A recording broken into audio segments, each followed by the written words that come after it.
नाजिया इलाही खान एक मुस्लिम लड़की होके एक ब्राह्मण लड़के से शादी कर रही है। आप भी एक मुस्लिम लड़की है, क्या कहिएगा? हाँ तो ठीक तो कर रही है। हम तो उनको दिल से धन्यवाद करती हूँ। नाजिया इलाही खान को आपको सनातन धर्म में स्वागत है। बोलिए जय जय श्री राम, हर हर महादेव। আচ্ছা, তো এই কুলাঙ্গিনীটা বলছে যে ও একজন মুসলিম মেয়ে হয়ে একজন মুসলিম মেয়েকে হিন্দু ধর্মে স্বাগতম জানাচ্ছে। আগে তুই নিজেরটা ডিসাইড কর যে তুই কোন ধর্মের, হিন্দু না মুসলিম। मुस्लिम लड़की होकर छठ पूजा करने जा रहे हैं, तो क्या तो मैं मुस्लिम लड़की होकर तो आज है दीपावली, तो मैं दीपावली की पूजा की हूँ। ये सब दोगलापन है। मैं तेरा दोगलापन उतारता हूँ अब। কপালে সিঁদুর দিয়ে আসে আর পিছন দিকে কোনো একটা ভগবানের ফটো আর 50 টাকা ওয়ালা অন্য লেপটে লিখে দিয়ে বলছে নিজেকে মুসলিম।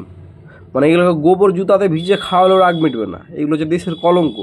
এরা মুসলিমের নামে কলঙ্ক, হিন্দুদের নামে কলঙ্ক। তো ছট পূজা করার ইচ্ছে, তুই ছট পূজা কর। তো দীপাবলি পালন করা ইচ্ছে, দীপাবলি কর। তো কে পালন করেছে? তো মুসলিমের নাম নেওয়ার দরকার কি তোর? ও তোদের মতো যে গাটারের ঢাকানগুলো আছে, মুসলিমের নাম না নিলে কেউ দেখবে না। না তোদের দোকান চলবে না তো মুসলিমের নাম না নিলে। না রূপ আসে না গুণ আছে, তো কথাটা তো ঢঙের বল।